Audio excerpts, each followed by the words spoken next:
Hello friends, welcome to my channel. இன்றைக்கி என்ன பார்க்க போகிறோன்னா தக்காளி பஜ்ஜி எப்படி செய்யுதுன்னு பார்க்கலாமா?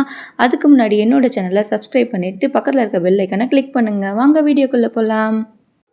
நான் இன்றைக்கி குக்கரில் தாங்க செய்ய போகிறேன். நீங்கள் மண் சட்டியில் கூட செய்யலாம். குக்கர் நல்லா சூடானதும் கொஞ்சமாக எண்ணெய் சேர்த்துக்கலாம். எண்ணெய் நல்லா சூடானதும் தாளிப்புக்கு கடுகு, சீரகம், காஞ்ச மிளகாய் சேர்த்துக்கலாங்க. கடுகு பொரிஞ்சதும் வெங்காயம் சேர்த்துக்கலாங்க. நான் பெரிய வெங்காயம் எடுத்திருக்கேன். நீங்கள் சின்ன வெங்காயம் கூட சேர்த்துக்கலாம். சின்ன வெங்காயம் சேர்த்தா இன்னும் சுவையாக இருக்குங்க.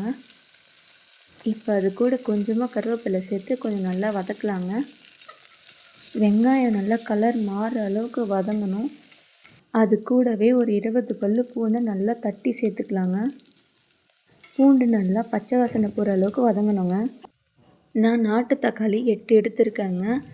வெங்காயம் நல்லா வதங்கிடுச்சு. இப்போ அது கூட தக்காளி சேர்த்துக்கலாங்க. இப்போ தக்காளி பஜ்ஜிக்கு தேவையான அளவு கல்லுப்பு சேர்த்துக்கலாங்க. தேவையான அளவு மஞ்சள் பொடி சேர்த்துக்கலாம். தக்காளி நல்லா எண்ணெயிலே வதங்கணுங்க. இப்போ அது கூட நம்ம பெருங்காயப்பொடி கொஞ்சமாக சேர்த்துக்கலாங்க. நல்லா வேகட்டும், மூடி வச்சிடலாம். குக்கர் விசில் போடக்கூடாதுங்க, இப்படி தான் திருப்பி வைக்கணும். நடுவில் திறந்து வதக்கி விடுங்க, இல்லைன்னா அடி பிடிச்சிடும். ஒரு 8 நிமிஷம் போதுங்க. இது நல்லா வதங்கிடும், அவ்வளோதான். இது இந்த மாதிரி நல்லா வதங்கிடுங்க. நம்ம எந்த தண்ணியும் சேர்க்க வேணாம். தக்காளி முழுசாக வெந்திருக்கு. இப்போ இதை நம்ம கடைஞ்சிடலாங்க. கேஸ் ஆஃப் பண்ணிவிட்டு இந்த மாதிரி மத்து எடுத்து நல்லா மைய கடையுங்க. நல்லா தக்காளிலாம் நல்லா மசியணும். அவ்வளோதான், என்னோடய ஸ்டைலில் சுவையான தக்காளி பஜ்ஜி ரெடி.